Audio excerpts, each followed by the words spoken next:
God. Hello? Check, check, check. Check, check, check.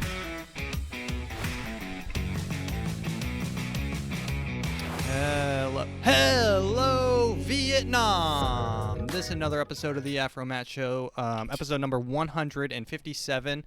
It is a spicy, sizzling hot episode this time. We've got intrigue, we've got royal family drama, we've got murders, we've got possible conspiracy of,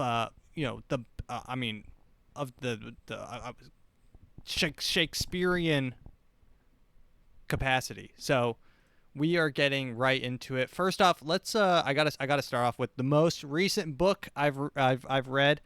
It's right here, my good friend. Rest in peace, my good friend. This is, oh my God, this is Consider the Lobster by David Foster Wallace. David Foster Wallace is a goat. First off, the goat. He wrote Infinite Jest, probably his most famous book. It's like 14 billion pages long. It's like a brick. It's a literal doorstop. But that's probably the book he's most famous for. There was some buzz around it. I guess he got famous in like the 2000s or like the 1980s or something. He was intrigue. He's, a genius person, just like a genius person. He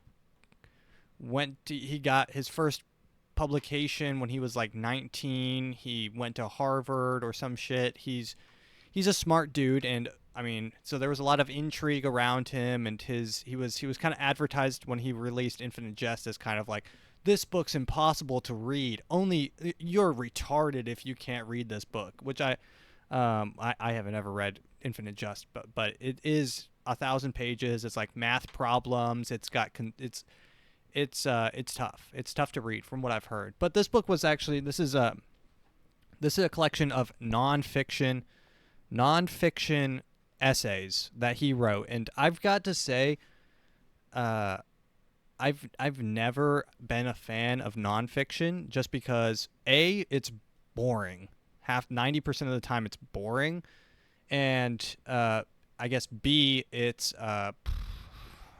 poorly written, just kind of nothing to it. It's like, why? I have to have a reason to read it. And David Foster Wallace, the number one thing about these essays, there's like, what is that, 8, 9? There's like maybe 10 or so essays in this one. They are so full of voice, and voice is kind of like a weird, it's not really like something that you can teach, or I don't even know how you establish voice in writing, but it feels like David Foster Wallace, this guy, is right there reading these, whispering them gently into your ear while you're reading. It's actually phenomenal. It sounds like it's just full of his voice. And the reason I got this book is I got recommended on YouTube a clip of David Foster Wallace reading said essay, Consider the Lobster. That's what the title of the book, but it's an essay within, and that's a really good essay. If you want to go listen to David Foster Wallace reads. It's his own reading. He's reading his own writing. Listen to him read his essay, Consider the Lobster. It's so good. It starts off as kind of a description of the main lobster festival, which is the biggest lobster festival in the whole wide world. And it attracts life from all over the place. And he kind of goes in there and describes the event. He's being hired by Gourmet Magazine, which is kind of funny because he ends up, so he's at the main lobster festival. He's describing all like the fat, chubby kids, and they're eating claws out of a bag or in a trough or whatever. And he's like describing all these grotesque, like fat people. And he's like, it doesn't amount to anything more than a fair. And he's like describing all these people and the grumpy man in the car that's chauffeuring them. And it's fun, and it's like an adventure. It's full of intrigue. And then at the end of the essay, it gets really kind of it takes a turn. He starts talking about pain, and he asks us to consider the lobster with this essay when he describes how lobsters feel pain and what does pain look like for a lobster compared to humans? Like, is pain an emotional reaction or is it a physical reaction?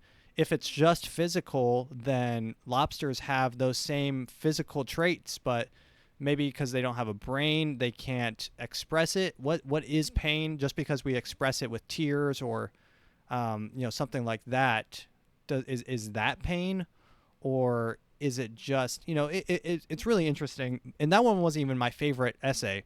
My favorite essay, I think, was probably when he went on the road with John McCain in the the 2000 election against the shrub, George W. Bush Jr. That one was really interesting because I knew nothing about John McCain. I mean, that whole essay was written when I was 1 year old, 1 years old. So, I mean, I knew nothing. I know nothing about John McCain. He describes John McCain's history, and I checked this on Wikipedia, and I saw an article or whatever. I watched a TikTok. John McCain, this is insane. Listen to me. This is insane. He was running against George W. Bush, and he was running as kind of the anti-candidate, and he's like, I want to win not for myself, but for the country. He's running country first. And you can say, and this essay, it asks the questions, well, isn't that what every politician says? But John McCain could actually back it up because he was a prisoner of war in Vietnam, a prisoner of war. They tortured him for a year.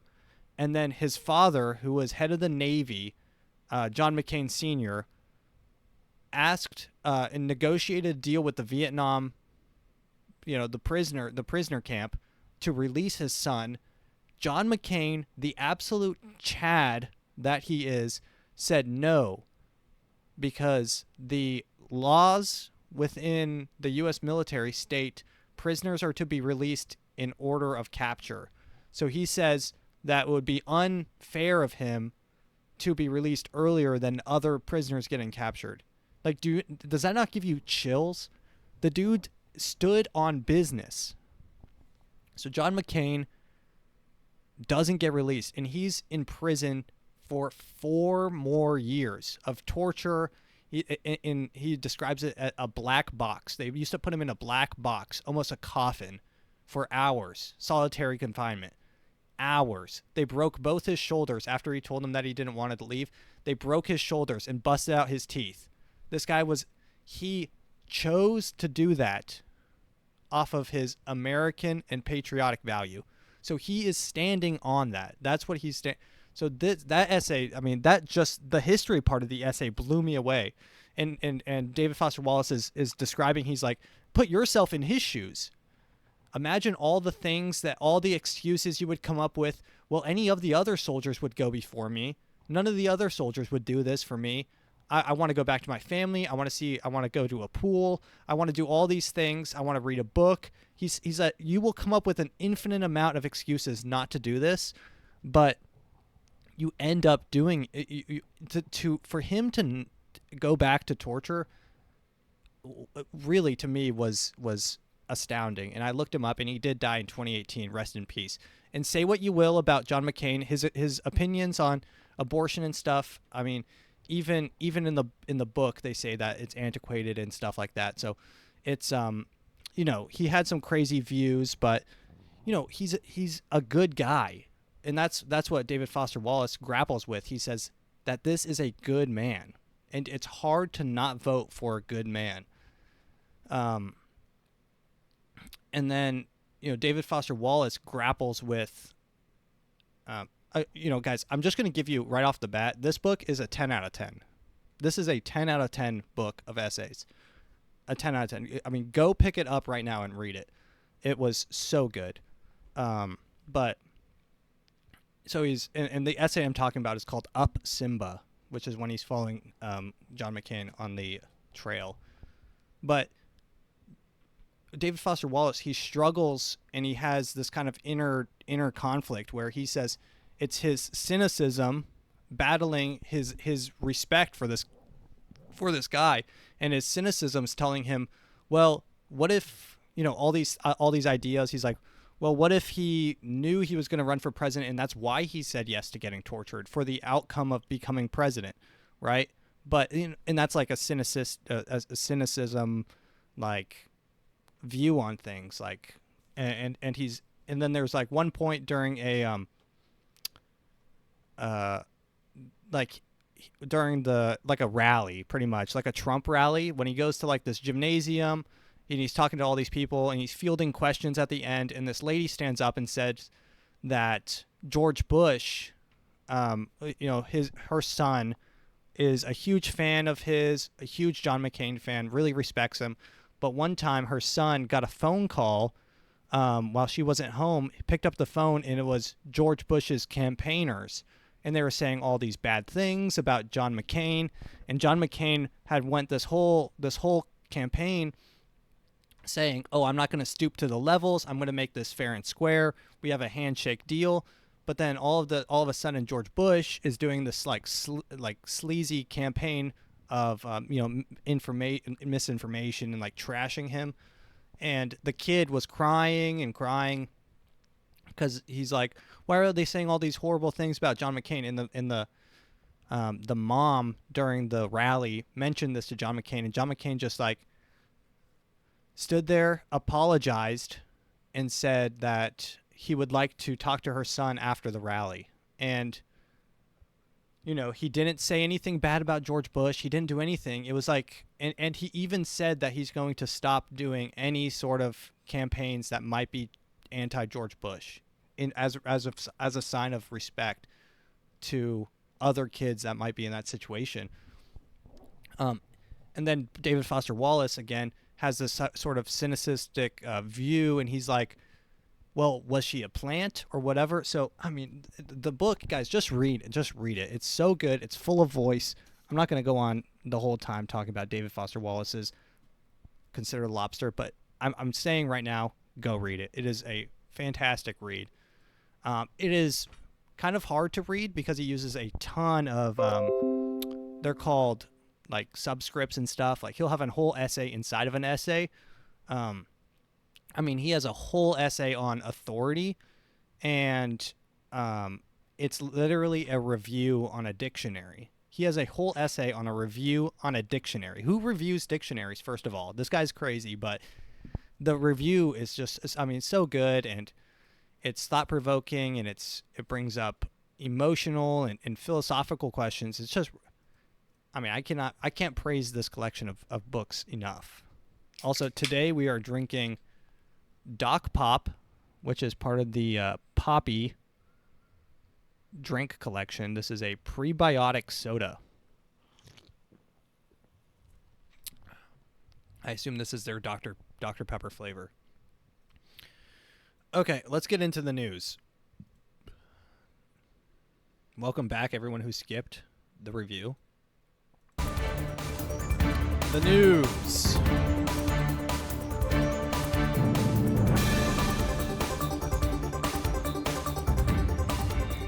Hello.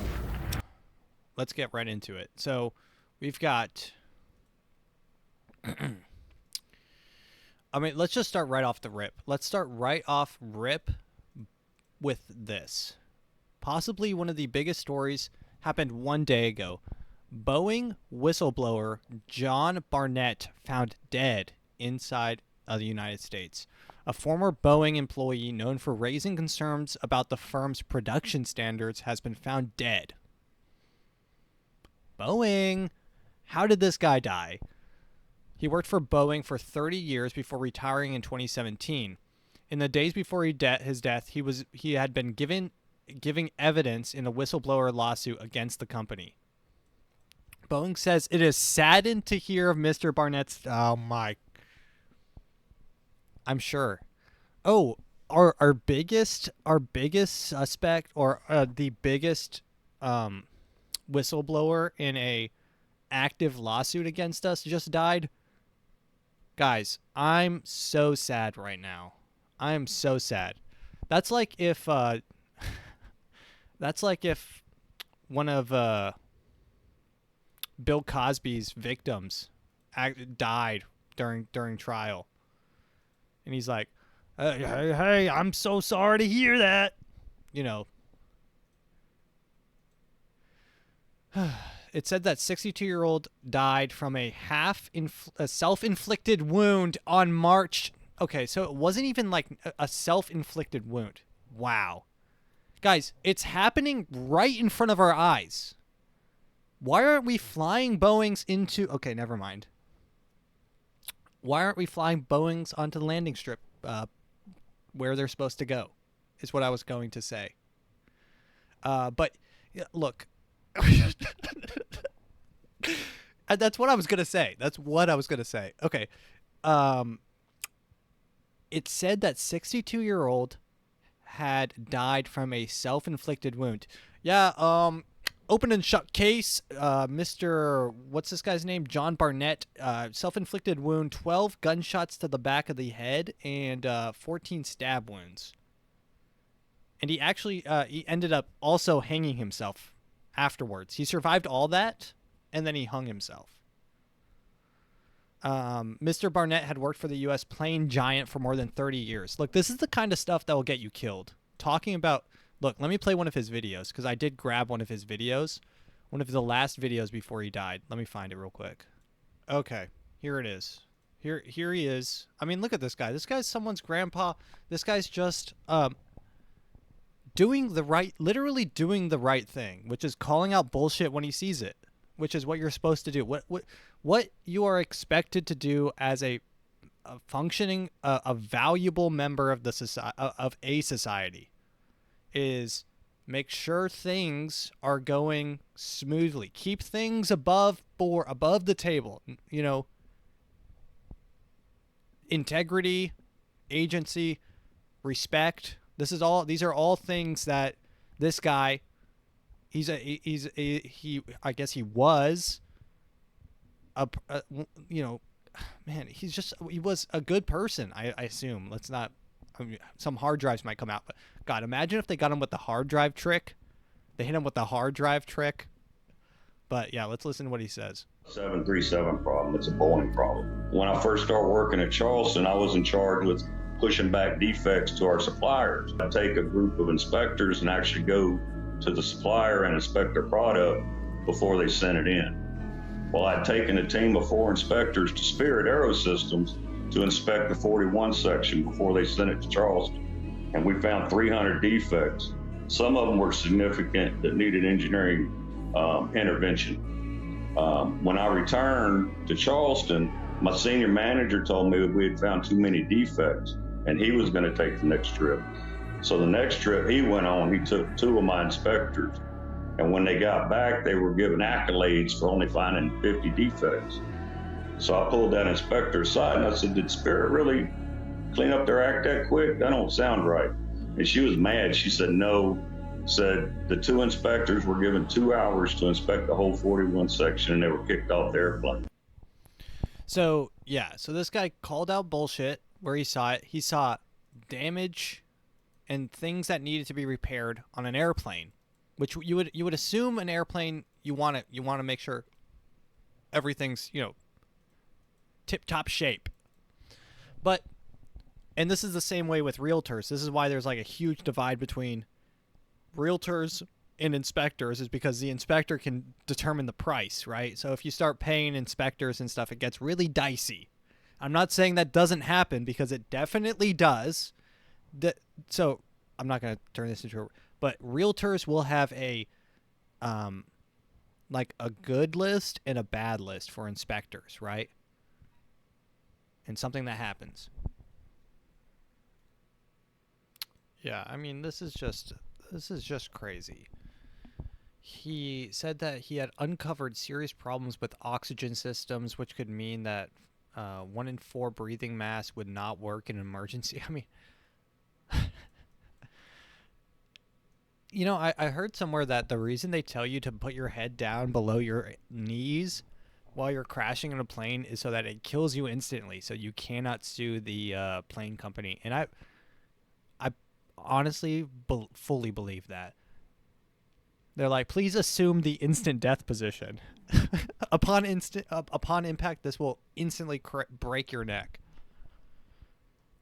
He later told BBC that workers had failed to follow procedures intended to track components through the factory, allowing for defective components to go missing.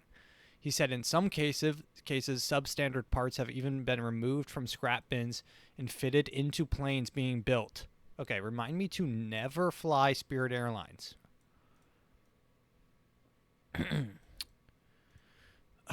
Dude, I mean, this is happening right under our noses. But no one cares. This is literally not even news, by the way. That's not even news. I am the only person, I've brought this up to like 15 people, and I'm the only person who has heard about this. It is a man found dead after going after a major company. Hello? How much more obvious can it be? Self-inflicted wounds? Crazy. It's almost like they're just spitting in your open mouth. Like they're shitting and spitting into your open mouth and saying, we don't need to even be dramatic or subversive about this. We don't even need to hide it. We will just shit into your open gaping mouth and you'll like it. You'll be too scared. You'll be too busy, complaining to each other about, gender rights or whatever the fuck to even care. Okay, let's continue on with the news. This one's actually kind of funny. So, this is Molly and the Twin Towers, a new book, a new paperback novel by Jessica Fleck and Jane Pica. It's a picture book. Life in Lower Manhattan is a normal day for Molly, her dad's, that's plural, dad's plural, so she has a gay dad, and her younger sister, who is queer.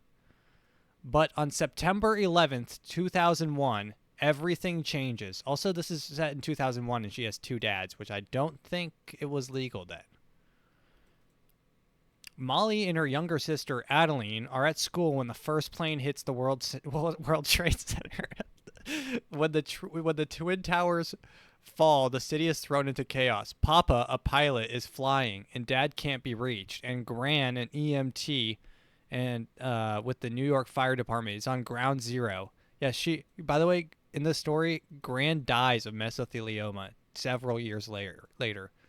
It's up to Molly to find her sister and navigate the city she no longer recognizes. I just think it's so funny. This image of her running with her queer gendered sister with the plane crashing into the trade centers in the background is gold. This is golden, and I might buy one of these books to get it signed. Like, I might get a signed copy of this because this is like a work of art. It's called Molly in the Twin Towers, a 9/11 survival story. And I thought it's for ages 8 to 12. Part of a series called Girls Survive. So what other books are there from Girls Survive, you might ask? Okay, well, Audrey and the Big Top and Fights for Freedom, an underground railroad survival story. Great. Lena and the Burning of Greenwood, which I think might be the Tulsa Race Massacre. Fun for all ages. The Tulsa Race Massacre, which is where they raided Black Wall Street, I believe. Alice on the Island, a Pearl Harbor survivor story. Now, guys, if these aren't piquing your interest, I don't know what could. What could possibly pique your interest more? I would read every one of these books. A San Francisco earthquake survival story. What is this? The 1980 influenza survival story. Great Chicago Fire, a World War II survival story. The Cherokee removal survival story. So this is a Trail of Tears survival story for 8-year-olds. Imagine if it was written like Blood Meridian. They're scalping people. They're surviving scalpings.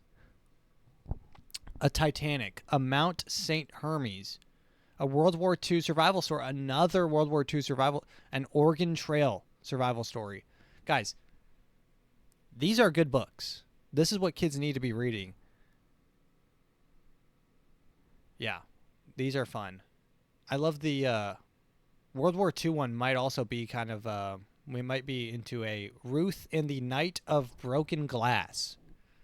Looks like a situation where Nazis might be involved in some sort. But I mean, nothing can beat the 9/11 a 9/11 survival story.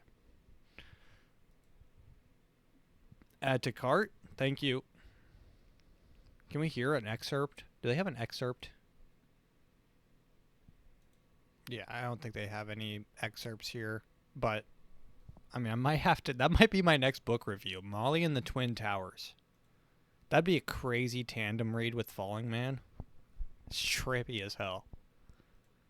Because they're happening at the same time. So you have this guy, the Falling Man, which I reviewed 4 episodes ago, I think. A guy failing his relationship. He ends up cheating on his wife with another survivor of 9/11.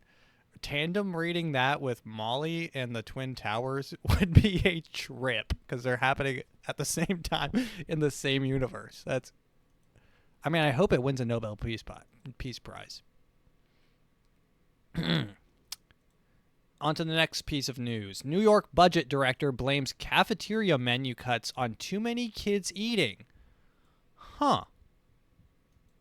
It's kind of in the same vein as the just eat cereal for dinner kind of cute vibe. It's got that cute girly pop vibe. New York City slashed popular items like chicken tenders, dumplings, cookies from cafeteria members in February because too many kids were eating, city officials says on Monday. Jaquez Gia, director of Office and Management and Budget, offered the surprising explanation at a city council budget hearing in response to the questions from Education Committee Chair Rita Joseph, pressing officials about why high-demand items are being swapped for heat and serve options. She said, bear in mind the city has made some significant investments in school cafeterias, referring to $50 million to upgrade middle and high school cafeterias. Also, these high schools look... that's a good selection. When I was in high school, the selection was, I mean, god awful dog shit. Like I don't even know if I think I didn't even eat. Also, in our school, in senior year, they went around and I mean, literally breaking legs. I mean, not literally breaking legs, but they're like, yeah, sorry, man, you can't graduate. You have debt. You have school lunch debt. Imagine being, dude, I was cooked. I had like $180 in debt to our school cafeteria. They told me I couldn't walk. Imagine being in debt before you even start life. You spawn in debt for eating during a mandatory school. Is any of this sounding crazy? Because it is. No wonder kids shoot up schools. I mean, that's crazy. Owing money for eating at a mandatory... That's like if they forced you to eat at Disneyland. Like, you don't have to eat at Disneyland, but imagine if they forced you to. They're like, yeah, you have to buy $20 chicken nuggets, and they're not going to be great. Sorry. And you won't be able to ride rides unless you pay off all your debts. Bear in mind, let's see. So what you end up with, you have a lot of kids hanging out in the cafeterias now, eating more and more and more.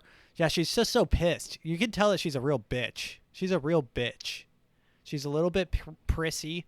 Yeah, so what you end up with is you have a lot of these kids hanging out in the cafeteria, and they're eating more and more and more, and they're getting so full of food. Just stop eating, kids. So therefore, what we did was basically cut some of the items from the menu because more kids are eating. Interesting conclusion. So too many kids are eating, so we're going to take away the food. I mean, this is why they pay me the big bucks. The menu cut significant effects both on kids who are crushed to lose their favorite lunch menus. Yeah. I mean, if they got rid of spicy chicken sandwich day, I would have driven my car through the principal's office. That's a joke, by the way, guys. I'm not an irresponsible driver, right? Stick to road rules. I don't drive my car through public areas. Right? Right, everyone?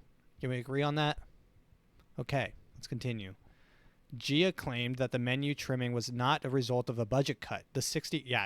Guys, it wasn't a result to a budget cut. It was a result of a raise directly to me.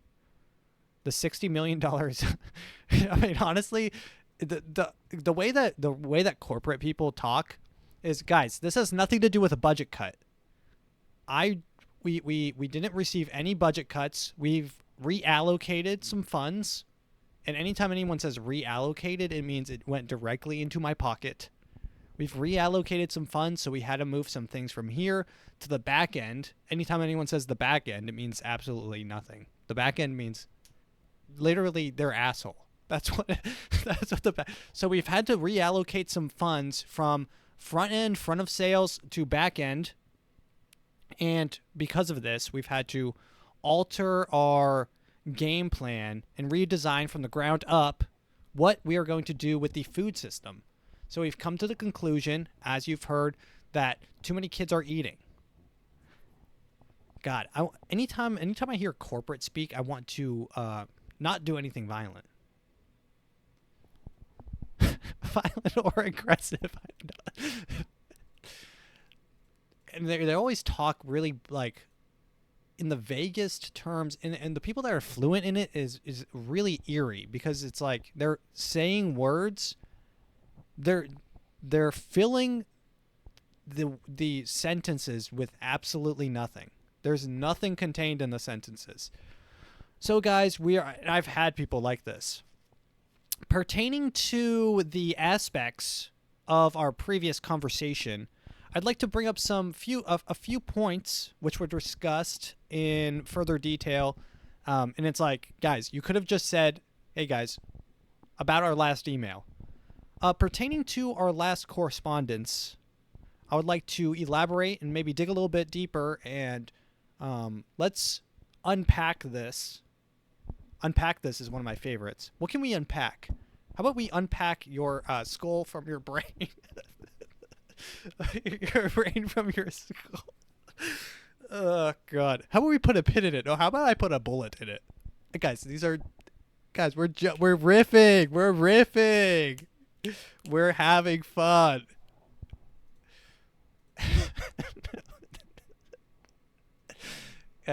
Also, the crazy violent person is one of my favorite characters to play on this show. The AfroMattt show, by the way. This is satirical. It's I'm playing a character. It's fun. It's fun. Also, at the top of the episode, I am sorry this is a day late. I went to this Stevie Nicks concert where I got this sick ass shirt. Stevie Nicks, the GOAT. She sings that song, the white bird, white dove, whatever, that one.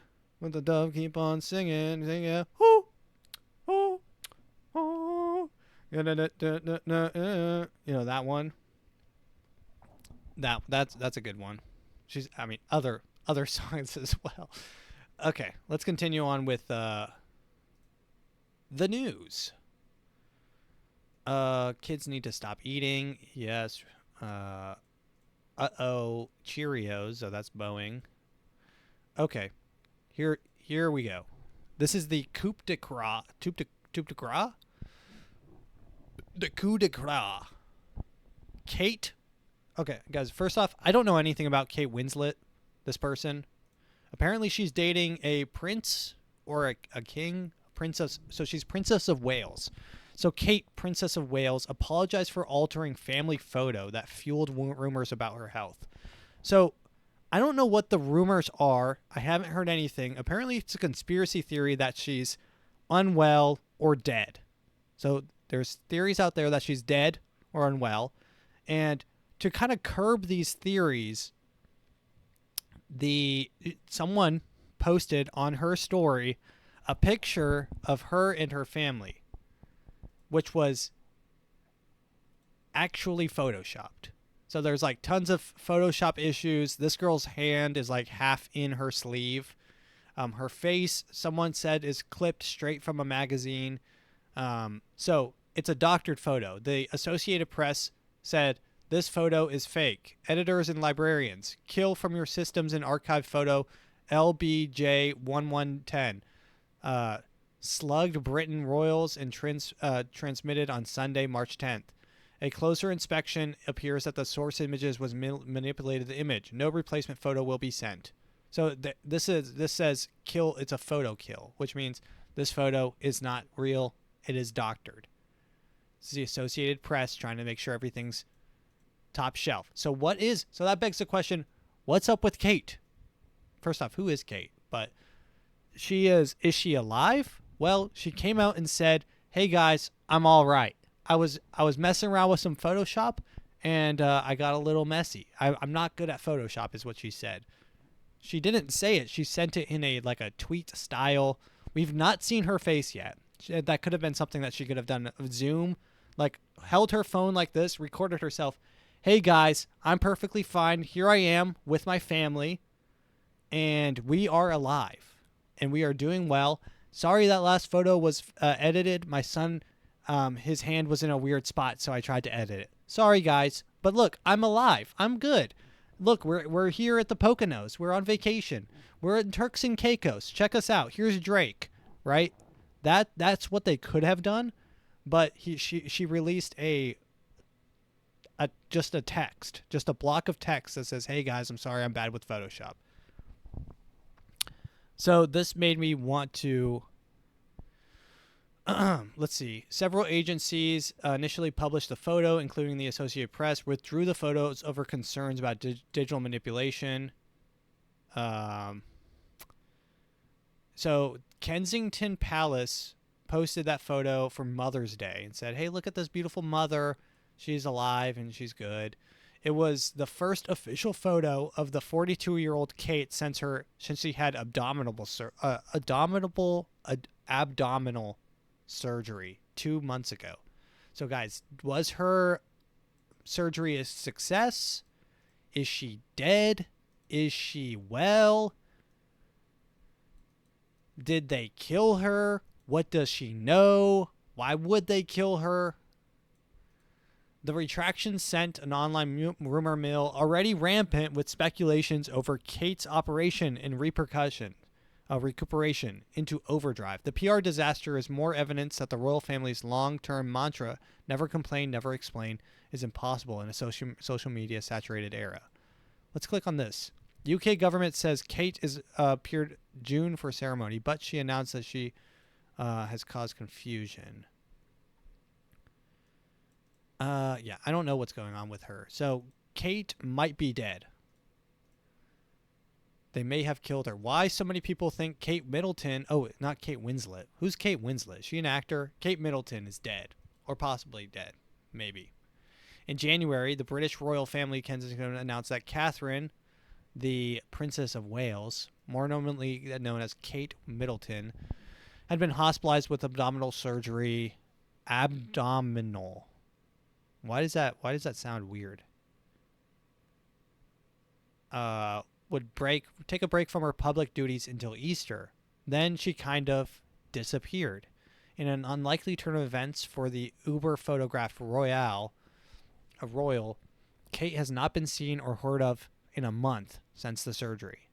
The simplest explanation is that all go according to plan. She's still in recovery. It's all fun and games. The real reason why the doubt narrative, read if you're the type of sicko who needs to know. Why was she in the hospital in the first place? Let's see.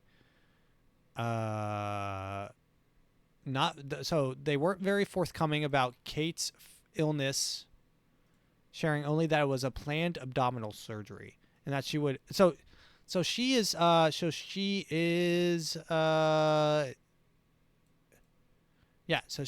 definitely in the custody of the royal family, and they are having their way with her, probably, most likely.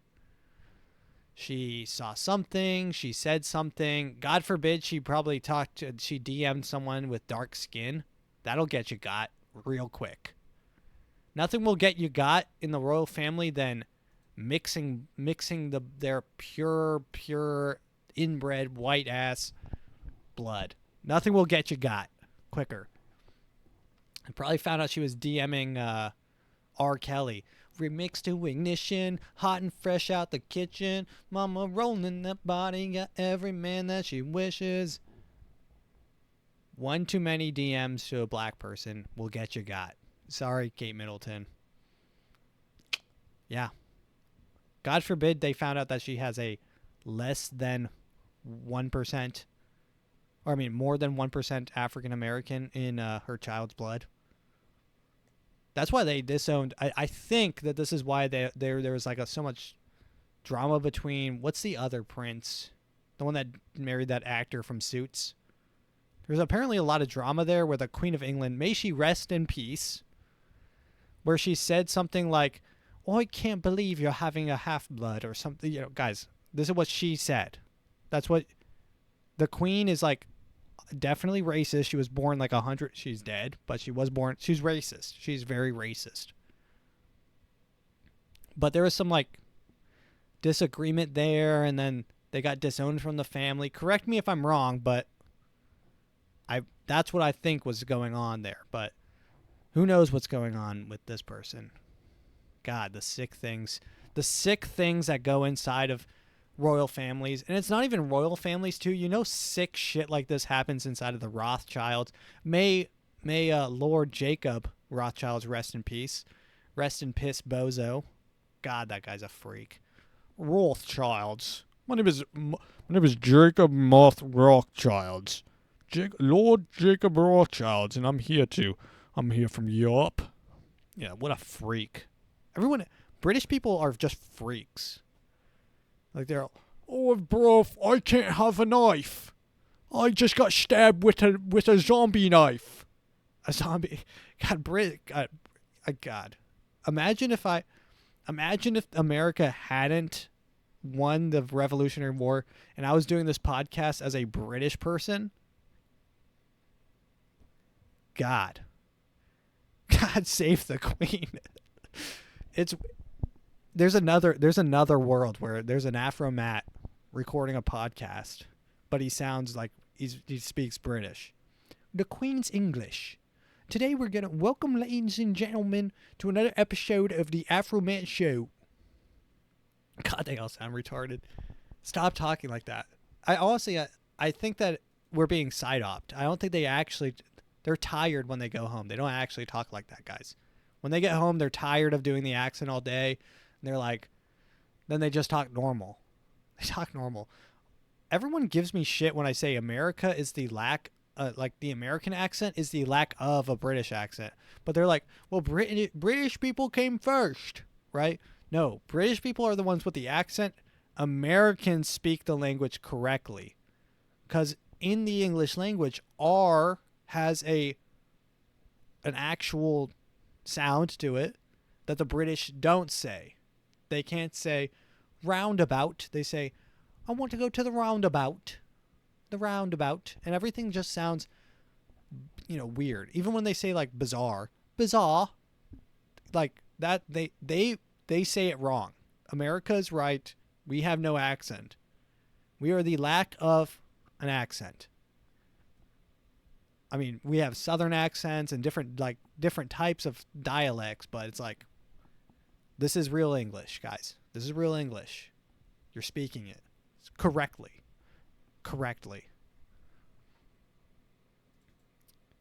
All right, let's go on to TikTok time. Which one of these? Here we go.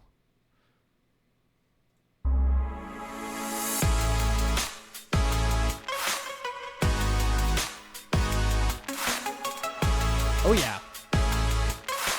Oh, we're getting juicy now. All right.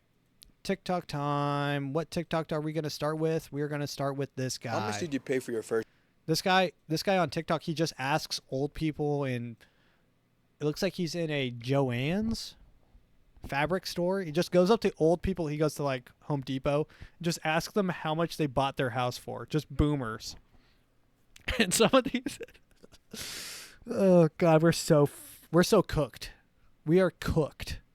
And cooked just essentially means over, fucked, burnt out, washed up. It's over. OVER. Game over. Good luck doing anything cooked. How much did you pay for your first house? Oh, goodness gracious. Oh, goodness gracious. That was a long, long time. That was a long, long time ago. And that was before I could even talk to your kind. Ago, $268.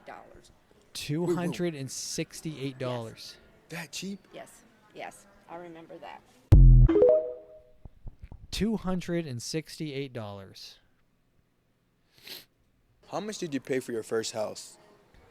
Oh, goodness gracious. Oh, That was goodness a long, gracious. Long time ago,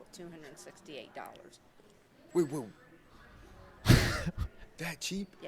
Yes, I remember that. Guys, you guys got to remember things were harder back. Things were a lot harder for boomers than they are for our generation. You guys got to understand that. Things are tough. We have it. Guys, all we do is complain. We don't ever do anything. We're not pulling ourselves up by our bootstraps and going out there and making bank.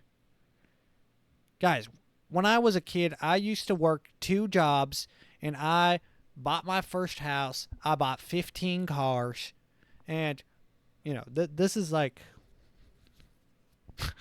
I mean,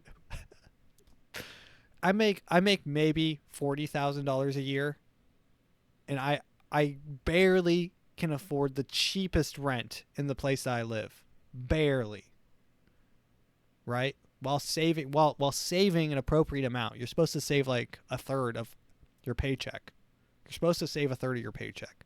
So I try to save a third of my paycheck, and then I'm like scrounging. Right? This is the world we live in. It's not easy out here for a player. Here's another one here. Here he is again. How much did y'all pay for y'all's first house? This looks like Walmart. She said nope. She doesn't even want to say. That's called boomer guilt. How much did y'all pay for y'all's first house? The old man wants to say. I think it was no. We're not going to do that. First house? No, we're not going to. We don't want to participate. Yeah, that's called boomer guilt. The phenomenon known as boomer guilt. They are guilty for having it so easy. I think is probably what that little interaction, an interesting interaction for sure. Why did she not want to say the price of her home? Probably because it was so goddamn cheap she was embarrassed. Imagine being embarrassed about getting a good ass deal on your home. Oh, but interest rates were 18%. 18% on a home that costs less than my college loan. I still don't even know if that lady who said $600 is that cannot be legit. They're selling homes for I mean, it's so ridiculous. All right. Let's follow that up with some Andrew Elliott. If anyone knows this channel, they know that I like Andy Elliott. He wears tight shorts, tight shirts. He he only hires dudes with abs, which is, I mean, a power move. And so I guess he sells his services, of course. So you can have him coach your team. You can have him come in and, pick someone out and make fun of them. But usually he does it in person. But when he does it over Zoom, it's so funny. So this is like him having a Zoom meeting with a team to sell God knows what they're selling. Fucking solar panels. Here. Okay, stand up. Take your shirt off. I want you to do it in front of your friends. So he's making this guy take his shirt off in a Zoom call. If you ever catch yourself in a Zoom call with this guy, immediately excuse yourself to the restroom for the next 45 minutes. I mean, I would never let someone force me to take my pop that top off, buddy. In a Zoom call. Come on, it's no big deal. This isn't about making fun of him, because I can make all you can take your shirts off, and maybe one or two you look halfway decent. Chris, how old are you? 27. Chris, I want you to grab some of your fat. That is not who you. I want you to grab some of your fat. Making fun of him, because I can make all you can take your shirts off, and maybe one or two you look halfway decent. Chris, how old are you? 27. Chris, I want you to grab some of your fat. That is not who you are. And nobody's fucking telling you the truth anymore because the truth is dark, the truth sucks, and the truth hurts people. But only until you get the truth will you become who you're fucking supposed to be. God, he gets fired up on those Zoom calls too. That's a I mean, he's got energy. I like his energy, but I mean, take it. Hey, buddy, pop that. He picks a girl out of the audience. Pop that top off. Do you have abs? Do you got abs under there? She's looking around. Yeah, I'm talking to you. Pop that top off. You'll never become who you want to be if you're fat. Now grab your fat. Grab those tits. Grab those. Okay, let's watch this one. This is just grim. This is a really sad state of affairs. All right, y'all, here's my attempt to stand out in the current job market. Last month, I decided to send Valentine's Day boxes to 10 companies that I want to work for. He's sending Valentine's Day boxes to 10 companies that he wants to work for. I put together an assortment. So he put his photograph and he puts a heart around his photo. Lovable items. And then it was time to pop the important question. So he's writing on top of all these. It looks like a black shoebox type situation. And it says, will you be my ... employer. So he's putting some popcorn. We're a perfect match with like probably a USB to his Imagine you give him a USB zip file of a 1200 terabyte, just like computer exploder. But it's probably like his resume, and it's a picture of him and his business card. It's very cute. I did extensive research to find recruiters at each company who might appreciate the love. I then personalized each box. They included tappable business cards that led to an introductory video I filmed. Oh, a tappable business card that has an introductory video. God, we're so fucked. We're beyond. This is what you have to do to get a job. This is the kind of stuff. There's literally no one hiring right now. I saw some guy who made an AI apply to like 400,000 jobs. It got 200,000 replies, which means half the jobs out there are fake, right? Of myself. And out of those 200,000, it only got like 4 interviews. This AI, isn't that's crazy? On those types of numbers, it's ridiculous. And instead of writing boring cover letters, I wrote each person an individualized poem and scented the box with rose essential oil, very Elwoods. And then I released them out into the world. Updates soon. Updates soon. Yeah, this was. I'll definitely keep an eye on this, but it's grim. You have to send guys. Please let me work for you. You have to grovel at the feet of an employer who gives 0 shits about you. They give a total of 0, zilch. You are a number that can be easily replaced because there's a billion other people that have your same degree with different names. Not the degrees, but they just have a different name. It's you. There's John. There's Mark. There's Scott. There's Eric. They all have the same degree. They all want that job just as much. They are all doing the same shit. They're all just as smart. Maybe some smarter, right? And maybe you are not hitting your numbers. Maybe Scott looks a little bit better now. Right? This is this is why I don't think anyone should take their job that serious. I've read 4 books in a week. I've read a book every week because I work so hard at my job. I would love for my employer to use this as evidence. Guys, it's a character. It's a character piece. This is a character I play. It's kind of the pseudo sumo wrestler. That's kind of the vibe I'm going for. Pop that top off. All right, let's watch this. This is a guy stealing valor for being. I think this might. I think this might be a skit, but it's so funny. If you've ever seen those those clips of people like harassing people for stolen valor. This is a guy harassing someone for stolen. It's like an autistic adult male who's wearing a full Cub Scouts uniform or like Boy Scouts uniform, and he's harassing them. Currently 27. Did you serve in the Boy Scouts of America? Currently 27 years. Oh, wow. Thank you for your service. You're welcome, sir. Appreciate that. What's your name? Sergeant Tommy Doyle. Sergeant Tommy Doyle. Cool. What troop were you in? Troop 13. Yeah. Stationed out of Middleborough.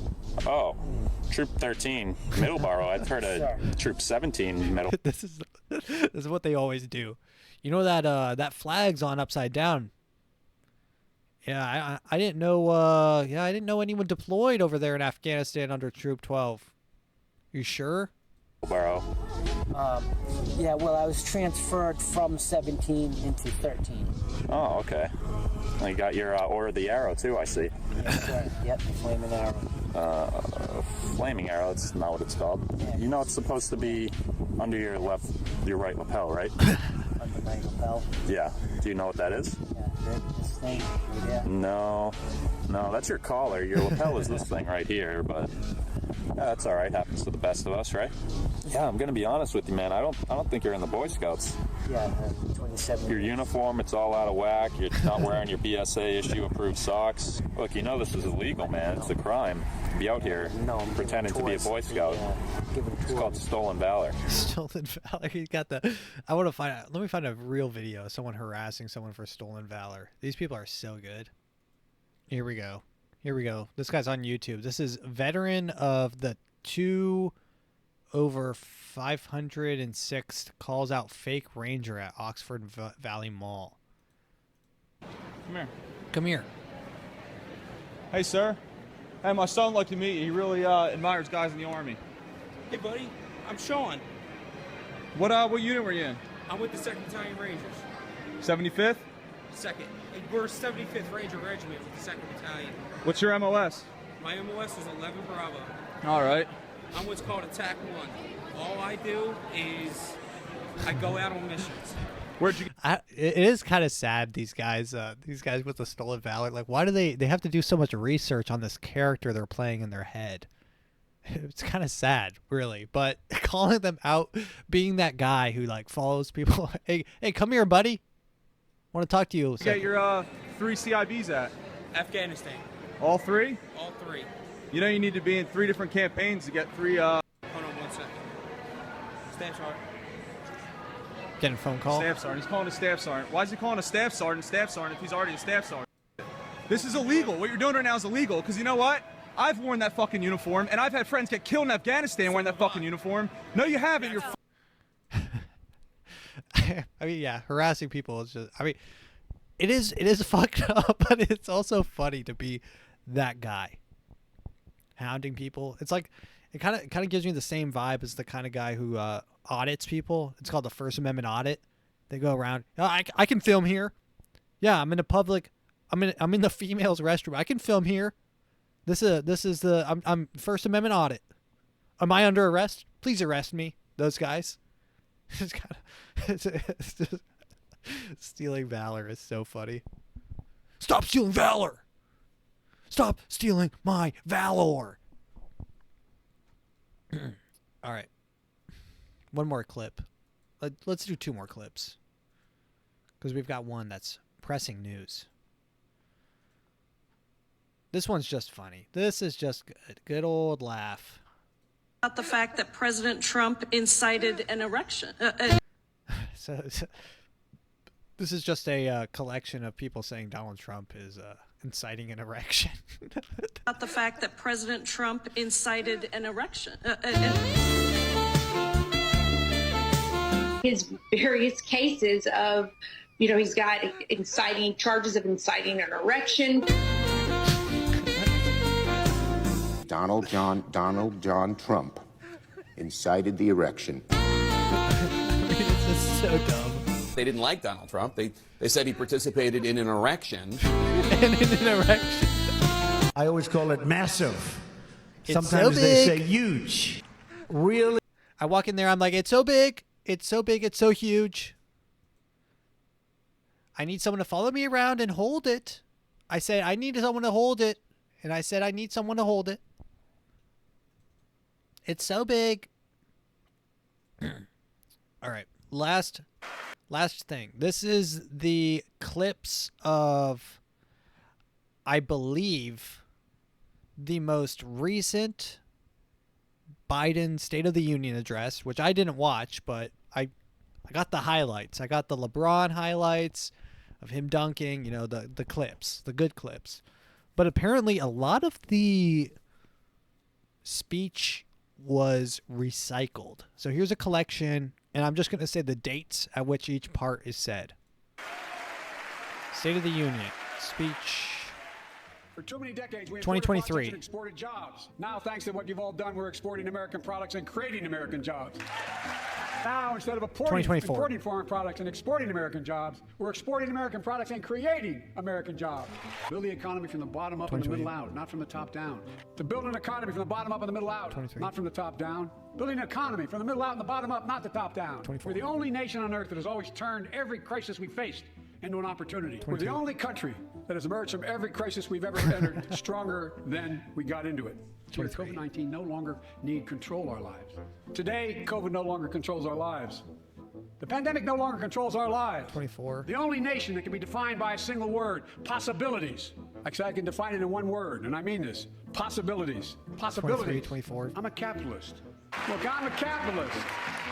I'm a capitalist. I'm a capitalist. 23, Let's pass the PRO Act. 23, pass the PRO Act. 23, pass the PRO 24. Act. And extend the child tax credit. And let's restore the full child tax credit. Restore that child tax credit. If you travel 20 miles east of Columbus, Ohio, you'll see a field of dreams. Outside of Columbus, Ohio, on 1,000 acres, literally a field of dreams, our infrastructure is ranked 13th in the world. Used to be #1 in the world in infrastructure. We've sunk to 13th in the world. Began to replace the poisonous lead pipes so every child, every American has clean water to drink at home and at school. We're also replacing poisonous lead pipes. Removing poisonous lead pipes so every child can drink clean water without risk of brain damage. We're going to do it by buying American. Buy American products. We're going to buy American. We're going to buy America. Buy America. The American Rescue Plan helped working people and left no one behind. We're building an economy where no one's left behind. We leave no one behind. I get it. I get it. I get it. We pay more for the same drug produced by the same company in America than any other country in the world. You know, we pay more for prescription drugs than any nation in the world. Americans pay more for prescription drugs than anywhere in the world. It's all 2022, $10 23, a vial to 24. make. It costs the drug companies roughly $10 a vial to make that insulin. Let's cap the cost of insulin at $35 a month. Let's cap the cost of insulin for everybody at $35. Wow, dude. Wow. I want to cap the cost. Yes, dude. This one's awesome because he's been saying this is the 3rd year in a row. He's saying, let's cap the cost, guys. Let's cap the cost. Guys, 4 more years. Guys, look what I'll be able... Guys, if you guys just give me 4 more years, please, guys. Please. Guys, 4 more years, please, guys. Yes, trust me, guys. 4 more. Trust me, bro. I'll do it this time, bro. Every time it's different, bro. This time is different. Yeah, bro. Okay. Guys, I just need 4 more years, please. Cost of insulin $35 a month for every American who needs it. We'll build a national network of 500,000 electric vehicle charging stations. We're going to build 500,000 electric vehicle charging stations. The IBW work is building and installing 500,000 electric vehicle charging stations. We'd all agree that the present tax system ain't fair. The tax system is not fair. It is not fair. Yeah, Biden, you are president. You are president. You have been for 4 years. You could have done anything, but you've given the same speech every year. What a bozo. What a fucking bozo. Does anybody really think the tax code is fair? 55 of the Fortune 500 companies earned $40 billion in profit and paid 0 in federal taxes. 55 of the largest corporations in America, the Fortune 500, made $40 billion in profits and paid 0 in federal taxes. 55 of the biggest companies in America made $40 billion. He's doing a set. This is like doing a comedy set. He's doing the same, you know, he's changing up kind of the tempo a little bit. He's doing a nice tight 5. He's doing a tight 5. income tax, 0. Ban targeted advertising to children. Ban targeted advertising to children. Under my plan, nobody, let me say this again, nobody earning less than $400,000 a year will pay an additional penny in new taxes. Not a single penny. Stand Under up. my plans, as long as I'm president, nobody earning less than $400,000 will pay an additional penny in taxes. Sure. Nobody, not one penny. Nobody Thank you, Biden. earning less than $400,000 a year will pay an additional penny in federal taxes. Nobody, not one penny. Well, let's make corporations and wealthy Americans start paying their fair share. It's not by making sure that the wealthy and big corporations pay their fair share. By making Yes, big corporations. dude. Yes. Joe Biden, anti-corporation for 4 years. Yes. The very wealthy finally beginning to pay their fair share. Fair share. The watchdogs are back. The watchdogs are back. Ban assault weapons with high-capacity magazines will up to 100 rounds. Ban assault weapons now. Ban them now. I'm demanding a ban on assault weapons and high-capacity magazines. Okay. Children were also struggling before the pandemic. Bullying, violence, trauma. When millions of young people are struggling with bullying, violence, trauma, we need to secure our border and fix the immigration system. He's got a good At least script. passed my plan to provide the equipment and officers to secure the border. I introduced a comprehensive bill to fix our immigration system, secure the border, provide a pathway to citizenship for dreamers, and a pathway to citizenship for dreamers. Provide a pathway to citizenship for dreamers. Let's finally get the Bipartisan Equality Act. Let's also pass the Bipartisan Equality Act. Pass the Equality Act. It's never been a good bet to bet against the American people. It's never, ever been a good bet to bet against America. Never. Let's end cancer as we know it. Let's end cancer as we know it. That's a crazy like claim. End cancer as we know it. I've come to report on That's a crazy claim. Also, I don't like the addition of "as we know it," because what does that mean? Guys, let's ban cancer as we know it. Let's make it 10 times worse. I don't like that caveat. As we know it could mean a lot of things. Guys, let's ban cancer as we know it. Now, you know leukemia. You know brain cancer. You know colon cancer. Introducing what cancer is missing? Eye cancer. New invention, eye, mouth, ear, and nose cancer all at once. We're changing the game of cancer. We're changing cancer as you know it. It affects everything all at once. State of the nation, the State of the Union. And my report is this: the State of the Union is strong because you, the American people, are strong. The State of the Union is strong. Thank you. And tonight, we can proudly say the state of our union is strong and getting stronger. Oh, getting stronger. Mic drop. Mic drop. Thanks, Biden. Guys, if you vote for Biden, you're a pleb. You are an actual NPC, non-functioning character. You're an NFC. You're just a functionally retarded character. FRC. You're not even an NPC. You're functionally retarded. But I'm not saying who I'm voting for, because I'm voting for Kanye. I'm writing in Kanye West yet again. This time I'll have to write him, and I won't be able to strictly vote for him. But Kanye West is going on that ballot. And by God, if he doesn't win, what if Kanye West came out of nowhere and got What if, like, everyone wrote in Kanye West? There's a lot of people that aren't big on Jewish people anymore. He could get a chance to get up there and get his word out. He needs to get on a ballot. That's not... I just wanted to make some good music. Ladies and gentlemen, thank you for listening. If you made it this far, please drop a whatever and drop a whatever in the comments below. If you're listening on Spotify, Apple Music, Amazon, whatever, Audible, whatever, please rate 5 stars and give a good reason why. If you don't have a good reason why, make one up. Say the audio was there. This is a podcast. Just say this is a podcast. Thank you.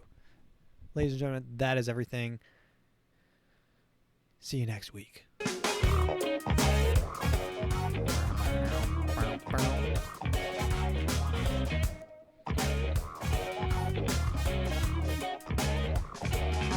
Goodbye.